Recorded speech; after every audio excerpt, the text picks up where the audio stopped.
Two questions lang. How does it feel na ngayon extended ang Bagito? May bukto na. Ayun, actually hindi naman book din, parang level up sa story. Nakakatuwa kasi kung naisip nyo dati na, di ba, yung first week po namin yung last year, parang sobrang pasabog na ang dami ng pangyayari. Pero may mas ibubuga pa pala yung teleserye, mas maraming dapat abangan, and dapat abangan nyo na dahil bumalik na sa Vanessa kung anong mangyayari sa baby namin. Nakakatuwa po kasi dati po yung market lang namin, yung mga fans lang po namin ni Alexa, mga bata, teenagers, siguro mga 14 hanggang 16. Pero ngayon nakikita ko miski mga lola, pag nag-aasap ako, sinasabi nila, kamusta na yung best friend mo si Camille? So nakakatuwa kasi talagang sinusubaybayan nila, and hindi lang puro bata yung nakikinabang sa show, miski mga lola, mga nanay, talagang sinusuporta nila, nag-enjoy sila. Nagsingin na ba sa utak mo ngayon yung kasikatan ng Bagito?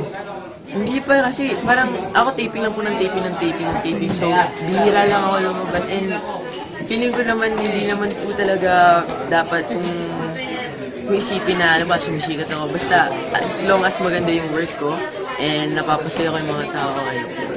Natutunan ko, katulad yung sabi ko po sa kanina, yung laging sumunod sa parents talaga kasi kumbaga parents know best, and lahat ng tao, lahat ng mga teenagers ngayon dahil nagdadaanan nila na feeling nila kaya nila, huwag nyo isipin yun kasi at the end of the day, parents pa rin ang tatanggap.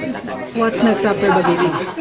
Wala pa po. Hoping po na may new projects and movie, pero hindi pa po sure yun. So, pinag-usapan. Thank you.